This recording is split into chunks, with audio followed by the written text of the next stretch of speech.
Yeah, my question too. I know a lot of people ask this. Can you go over the differences between an isolate versus broad spectrum versus full spectrum?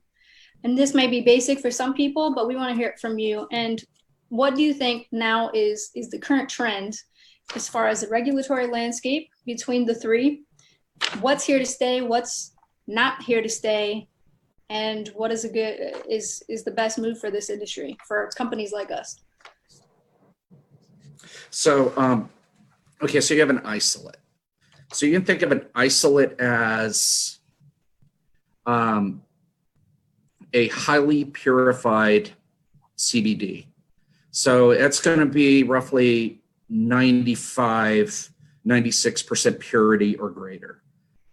The problem with isolates is that Epidiolex, the approved drug, is also that highly purified CBD. It's an isolate that is then put in to their proprietary blend of delivery compounds in their liquid syrup. So if you're using an isolate in your product, you're technically using an approved drug for children's epilepsy in an unapproved manner, which is a huge no-no for the FDA. So it is just better to move away from it. Secondly, broad spectrum and full spectrum have all the other goodies, the other minor cannabinoids, the terpenes, and then the other biomolecules that some of them haven't even been discovered yet. We just recently had discovery of 2 new cannabinoids, THCP and CBDP. We're still learning so much about that plant, and you're going to find those in your broad spectrum and full spectrum products, which allows you to get the benefits of everything the plant has to offer. The entourage effect is what it's known as. Right.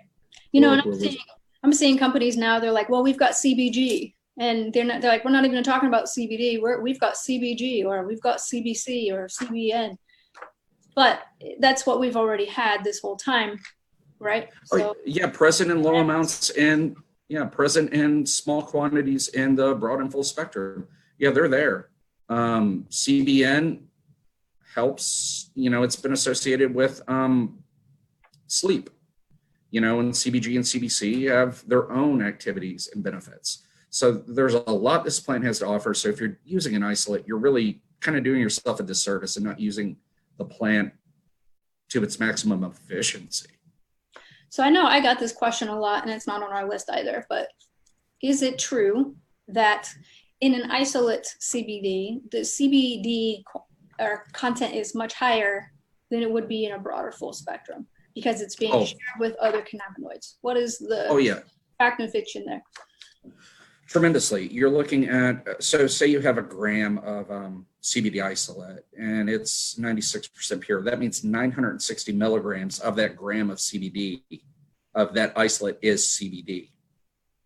Now, if you go to a broad spectrum or something like that, a lot of broad spectrum or full spectrum, shall we say, concentrates or extracts, they will generally run about 60 to 80% CBD. So there's a lot of space for other stuff there. And then also you got to remember the process of making the isolate involves purification steps, just repeated purification steps to intentionally remove those other minor cannabinoids, terpenes, and other beneficials, because the object is to get to that purity, that high purity of CBD. So would you think that makes it more effective or less effective, or just completely different? Am I losing anything by switching from an isolate to a pure form of CBD only to then going to broad or full? When you're with a broad or full, you also have some of the fats and whatnot, the natural that come along with it. And it's those fats that actually help the CBD be more efficiently absorbed. And that is, and there's actually studies that show they showed improved absorption when taking CBD after eating a fatty meal. So those fats help carry it into the body through our natural fat digestive processes. Interesting. So what I've read in the past is that the therapeutic range for an isolate is much smaller than it would be for a broad or full spectrum, meaning the therapeutic range is going to be much greater, meaning you can't mess up when you take the product. Whereas if you're taking isolate only, you better get that serving size or dosage just right for it to be effective? True or false? That one's tough to answer compliantly. Okay. But in reality, what happens is that when you're delivering, I'm going to say this, there's a lot of interplay between the other beneficial molecules in a broader full spectrum that of those molecules of potential synergies and interactivities that you're more likely to realize more of a benefit from those synergistic actions than a pure substance. So you're saying the entourage effect outweighs having a one molecule only product?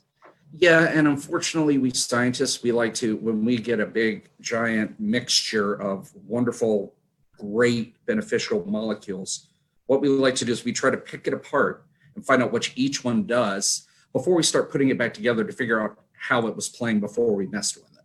So it's just the natural scientific method as it approaches to, complex mixtures.